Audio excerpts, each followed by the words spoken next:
इश्क की door part 25। पिछले भाग में हमने देखा कि रेस्टोरेंट में जैसे ही अथर्व ने घुटने पर बैठकर स्नेह से आई लव यू स्थिति विल यू मैरी मी कहा, पूरा हॉल कुछ पलों के लिए शांत हो गया। सबकी सांसें थम सी गई। किसी को समझ ही नहीं आ रहा था कि आगे क्या होगा। अथर्व की बात सुनकर सब हैरान रह गए। तिथि और विद्युत ने एक दूसरे की तरफ देखा। बड़े बुजुर्ग भी चुप हो गए। सबकी नजरें अब सिर्फ और सिर्फ स्थिति पर थी। वह एक टक अथर्व को देख रही थी। उसकी आंखों में हैरानी थी, दिल में उथल पुथल। उसे समझ ही नहीं आ रहा था कि क्या कहे। लेकिन तभी उस सन्नाटे को तोड़ते हुए स्थिति धीरे धीरे खड़ी हुई। उसकी आंखों में उलझन थी, आवाज में दृढ़ता। नहीं अथर्व, मैं तुमसे प्यार नहीं करती और बेहतर होगा कि तुम मुझे भूल जाओ। ये शब्द हवा में किसी तीर की तरह गूंज उठे। माहौल और भारी हो गया। यह कहकर वह उठी और बिना किसी को देखे वहां से चली गई। उसके जाते ही चारों तरफ सन्नाटा छा गया था। जलते मोमबत्ती के धुएं और ठंडी हवा के बीच बस अथर्व की आंखों की नमी और टूटे दिल की आवाज सुनाई दे रही थी। सभी एक दूसरे की तरफ देखने लगे। किसी के पास कहने को शब्द नहीं थे।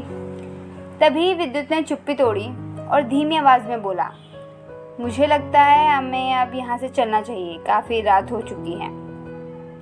विद्युत की बात मानकर पूरा परिवार होटल वापस लौट आया, लेकिन सबके जहन में वही सवाल और वही नज़ारे घूम रहे थे।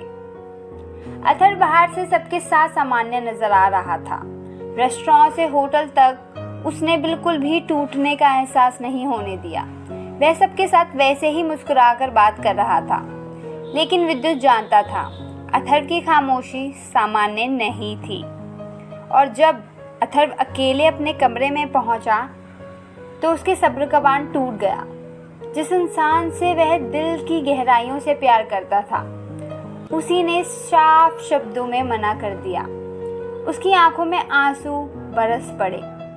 बचपन से उसने कभी किसी के लिए, किसी के सामने आंसू नहीं बहाए थे। आज भी वही आदत थी, लेकिन अकेले में उसका दर्द समंदर बनकर बह गया। रसिका अपने कमरे में चुपचाप लेटी थी। वह समझ रही थी कि जो कुछ दिन पहले उसके साथ हुआ था, आज वही अथर्व के साथ हुआ है। लेकिन वह ये भी जानती थी कि वह अपने दोस्त का दिल टूटते देखना बिल्कुल नहीं चाहेगी। उसकी आंखों में भी बेचैनी थी। रात इसी तरह दर्द और बेचैनी में बीत गई। अगले दिन सब लोग सुबह सुबह उठकर वापसी की तैयारी करने लगे। नाश्ते के टेबल पे पूरा परिवार इकट्ठा था, लेकिन वहाँ एक भारी खामोशी थी। हर कोई चुपचाप खाना खा रहा था। किसी को कुछ समझ ही नहीं आ रहा था कि क्या कहे, कैसे माहौल को हल्का करे। सबसे बड़ी कमी ये थी कि टेबल पे ना तो अथर्व था और ना ही स्थिति। दादाजी ने चिंतित होकर पूछा, अरे किसी को जाकर अथर्व और स्थिति को बुलाना चाहिए। विद्युत और तिथि उठे और उन दोनों को बुलाने चले गए।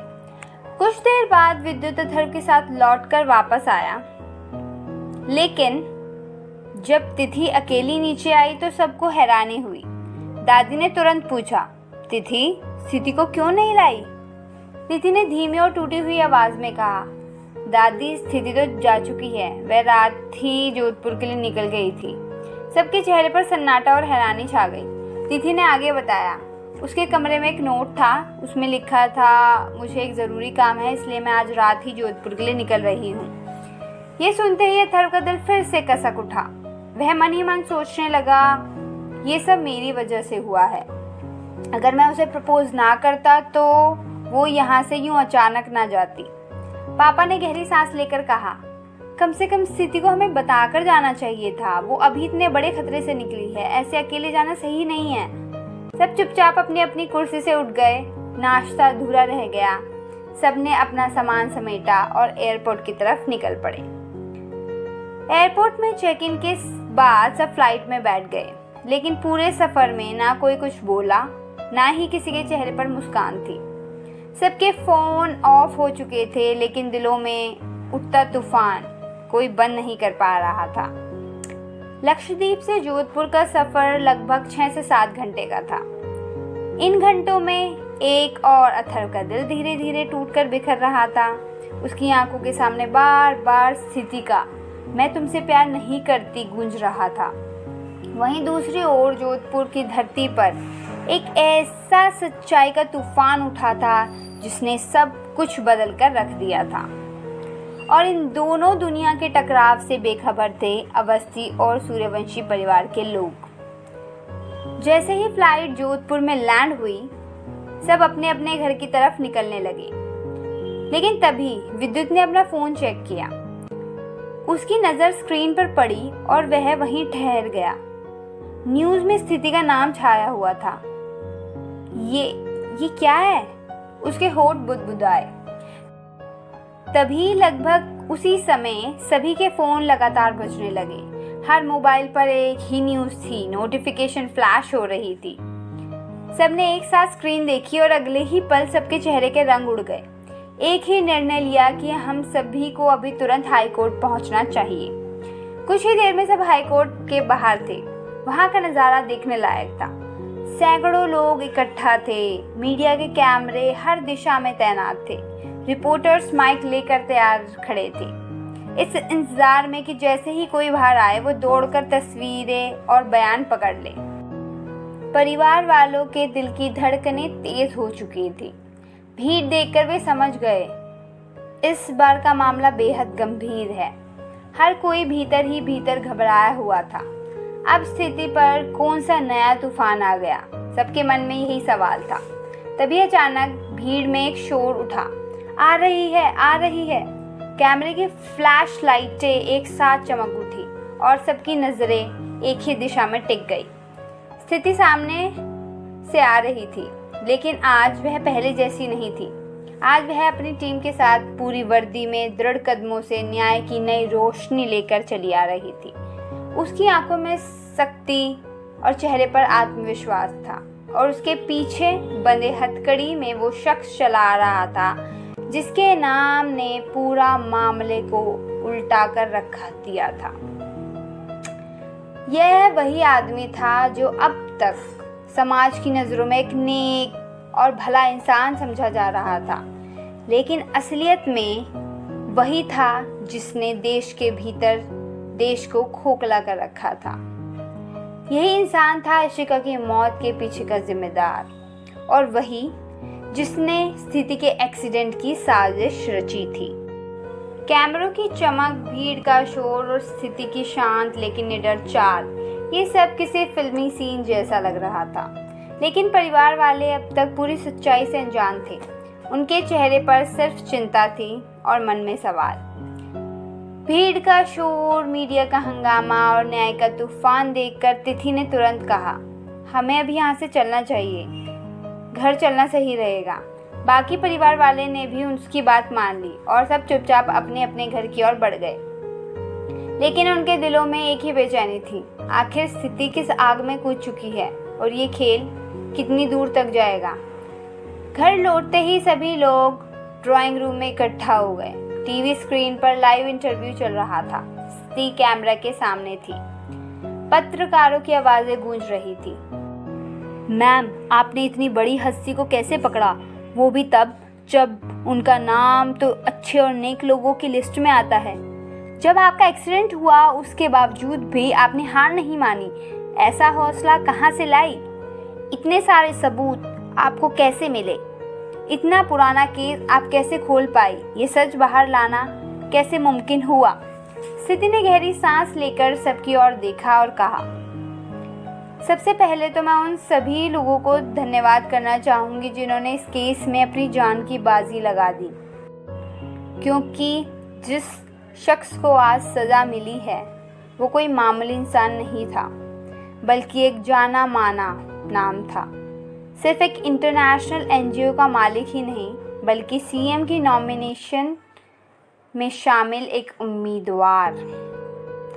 भीड़ में सरगोशियां तेज हो गई। स्थिति ने आगे कहा, इस इंसान ने समाज में अपने लिए एक ऐसा रुतबा बनाया था कि कोई इसके खिलाफ कुछ गलत सोच भी नहीं सकता था। लेकिन सच ये है कि जब ये केस शुरू हुआ था ये बस एक सुसाइडल केस था। जैसे जैसे तहकीकात आगे बढ़ी अलग अलग परतें खुलती चली गई। स्थिति की आंखों में एक पल के लिए चमक और दर्द दोनों झलके। एक रात अचानक मुझ पर हमला हुआ। पहली बार जब ट्रक ने मेरी कार को टक्कर मारी मैंने सोचा ये बस एक एक्सीडेंट है, लेकिन जब उसी ट्रक ने दूसरी और तीसरी बार टक्कर मारी तब मैं समझ गई थी कोई मुझे इस केस से हटाना चाहता है। कमरे में बैठे परिवार के लोग टीवी स्क्रीन पर स्थिति की बात सुनकर सिहर गए, लेकिन अपने देश के लिए मैं बेहोशी में भी होश में थी। और जिस दिन मुझे होश आया उसी दिन से इस केस की लड़ाई मैंने दोबारा शुरू कर दी। स्थिति की आवाज़ और मजबूत हो गई जैसे ही हमें मुख्य सबूत मिला और यह सब सामने आया कि देवेंद्र नाथ सिंह ही इसके पीछे हैं।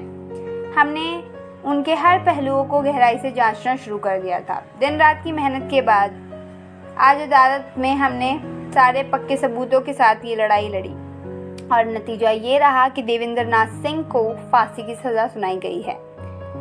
कैमरे की फ्लैश लाइटें लगातार चमक रही थी। मैं पूरे पुलिस विभाग की तरफ से उन सभी परिवारों के प्रति संवेदना रखती हूँ जिन्होंने बहुत कुछ सहा, लेकिन आखिरकार उन्होंने अपने लिए लड़ाई लड़ी और हमारा साथ दिया। धन्यवाद।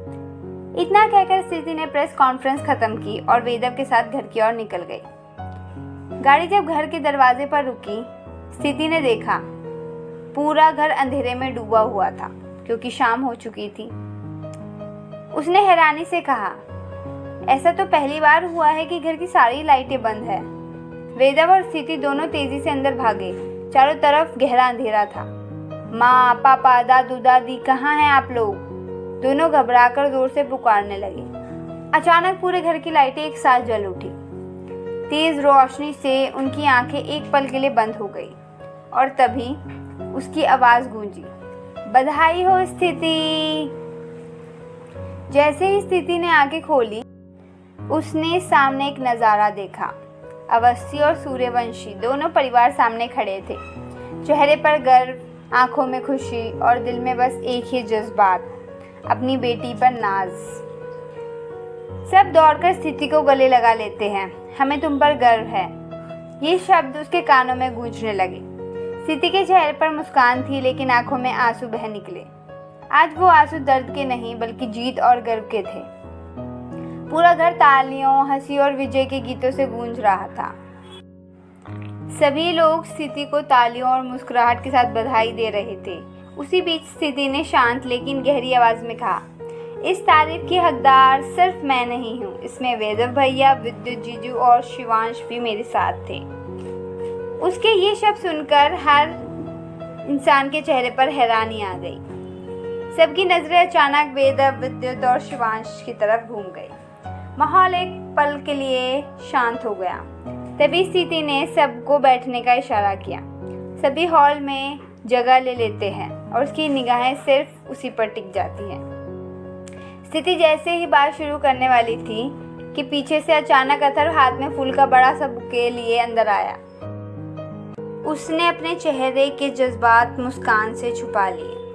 उसने फूल स्थिति को थमाते हुए धीमे स्वर में कहा, कॉन्ग्रेचुलेशन स्थिति, और बिना किसी और बात के जाकर साइड में बैठ गया। स्थिति को उसकी हालत का अंदाज़ा था। दिल टूटा हुआ था लेकिन चेहरा फिर भी मुस्कुरा रहा था। उसने भी हल्की मुस्कान के साथ फूल लिए और धीरे से बोली, थैंक यू। लेकिन माहौल एकदम अजीब और भारी होने लगा था। तभी रसिका ने माहौल तोड़ते हुए कहा, अरे बताओ ना स्थिति, वेदव भैया, विद्युत भैया और शिवांश ने तुम्हारी मदद कैसे की? अब सबकी सांसें थम गई और नजरें स्थिति पर टिक गई।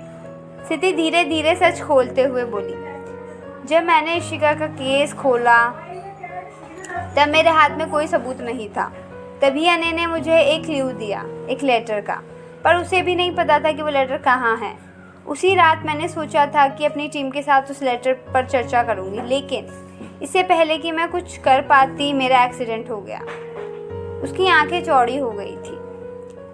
तब तक मुझे बस शक था कि इस मामले में कोई बड़ा हाथ है, लेकिन उस एक्सीडेंट वाले दिन मुझे यकीन हो गया कि इसके पीछे ज़रूर कोई बड़ा नाम है जो हर कीमत पर मुझे इस केस से दूर रखना चाहता है या इस रास्ते से हटाना चाहता है। अद्विक बीच में पूछता है, लेकिन दीदी आपको कैसे पक्का हुआ कि ये सिर्फ एक्सीडेंट नहीं था? स्थिति तेजी और मजबूत आवाज में बोली, अगर ये नॉर्मल एक्सीडेंट होता तो ट्रक ड्राइवर मेरी कार को 2 से 3 बार इतनी जोरदार टक्कर नहीं मारता। तीसरी बार की टक्कर इतनी भयानक थी कि उसका इरादा साफ था, मेरा नामो निशान मिटाना। लेकिन जाको राखे साइयाँ, मार सके ना कोई।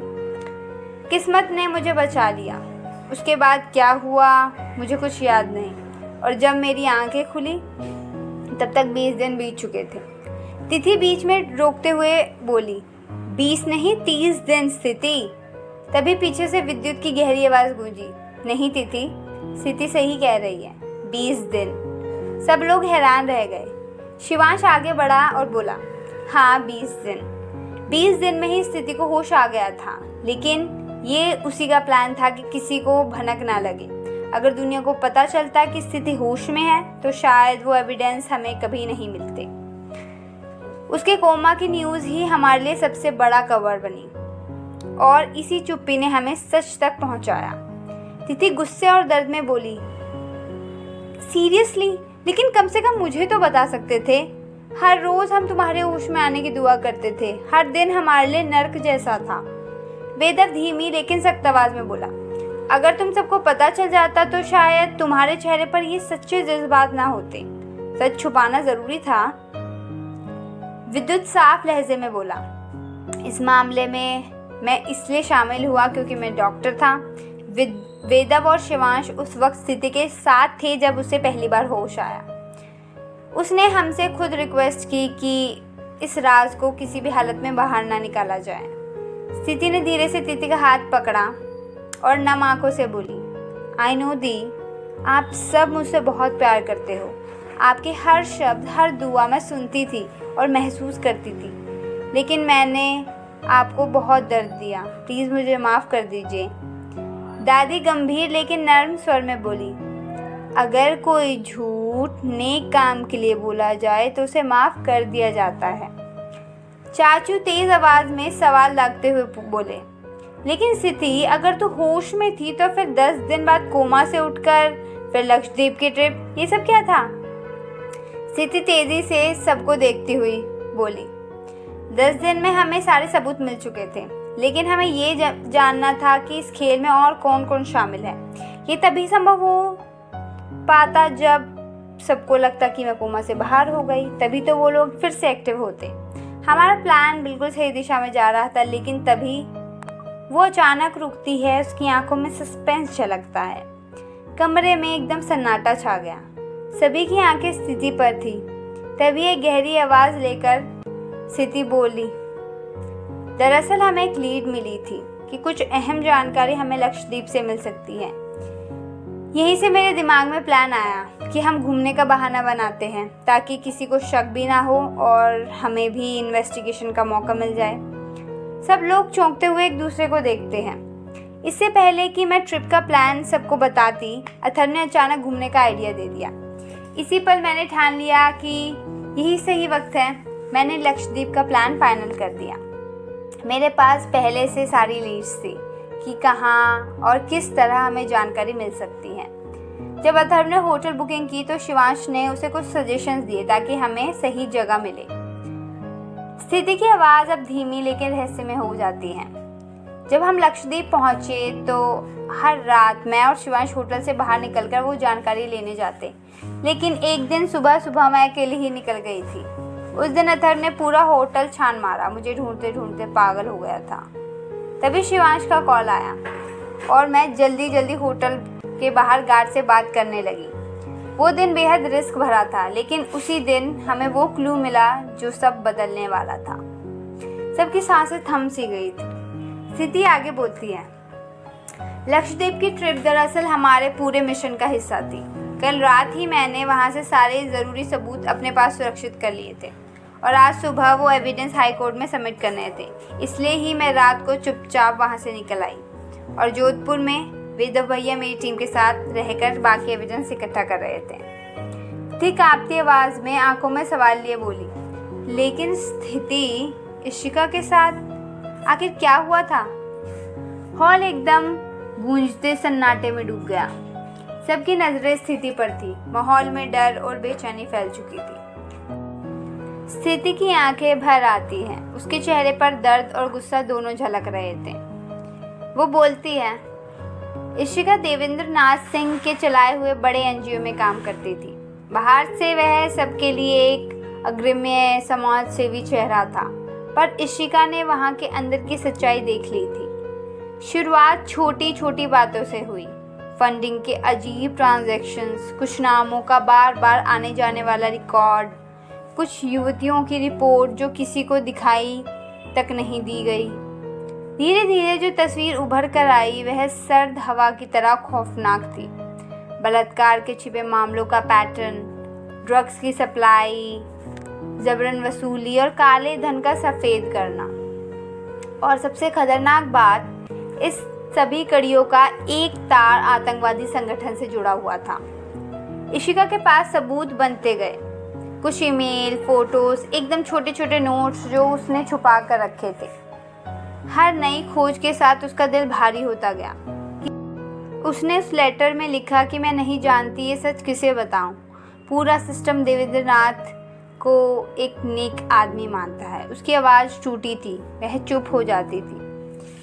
समय की सुई आगे बढ़ी। एक रात इशिका ने गलती से किसी ठोस सबूत की एक कॉपी अपने बैग में रखी और किसी ने नोटिस कर लिया। देवेंद्र की मशीनरी सतर्क हुई। धमकियां शुरू हो गई। फ़ोन पर अनजान नंबरों के बार बार कॉल, जिनसे इशिका डर गई थी।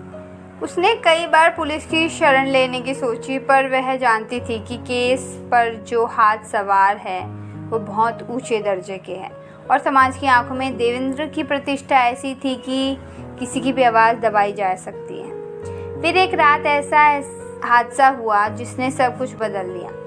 इशिका को ऑफिस के पास ही रोका गया। उस रात के गवाह बहुत कम थे। एक घना अंधेरा, एक सुनसान रास्ता। किसी ने कहा कि हम तुम्हें शांत कर देंगे, और वह शांत करने की दुविधा बनकर रह गया।